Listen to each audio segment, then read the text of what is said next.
Finn, and today for my audience I have my sister Haley, I have my stepmom Heather, I have my dad, I have my little brother Jeremiah, I have my stepdad Joe, I have my mom, and I have my stepdad's mom.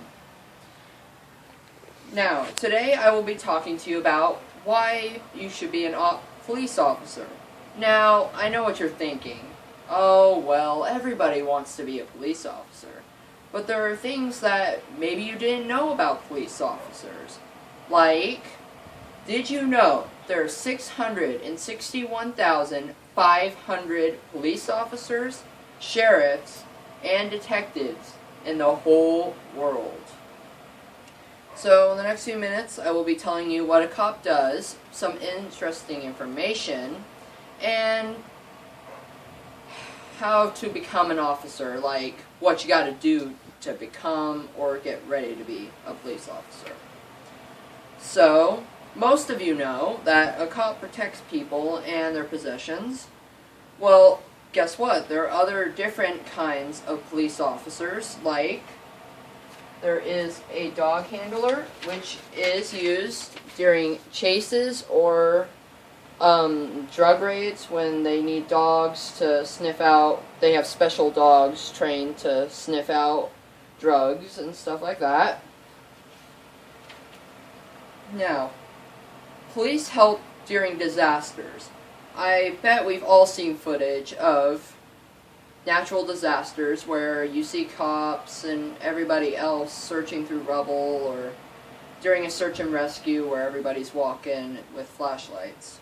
Now, park rangers also have pretty much the same job as a police officer, but they can only arrest people if, of course, they're doing bad things in the national parks. They can't go outside of the national park and arrest somebody. Now, some interesting information. Most police officers retire around the ages of 45 and 50. Now, the cause of this, from my research, was because it's mostly of stress. Now, there are different motives to where they get this stress. Some of it from just the threat of every day and everything like that. Now, in May 2008, police officers were making a yearly average wage of about $52,810. Now, officers need to work at least 40 hours a week, and some of them have to work nights and weekends.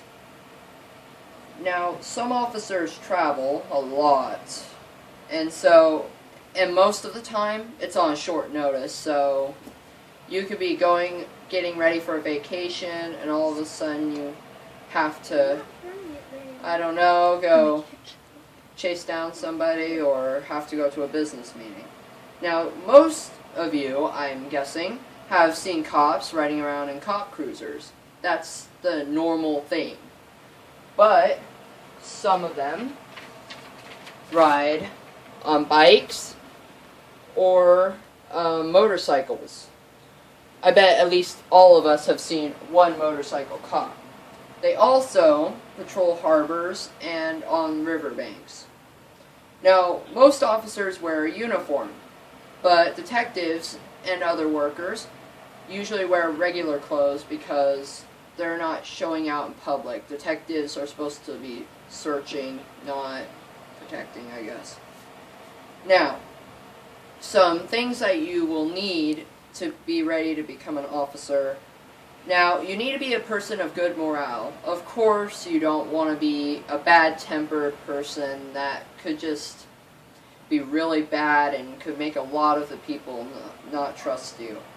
You need to be an active listener, a critical thinker, and be able to assess a situation quickly. You may or may not need a high school diploma. Now, some states require a diploma, other states don't.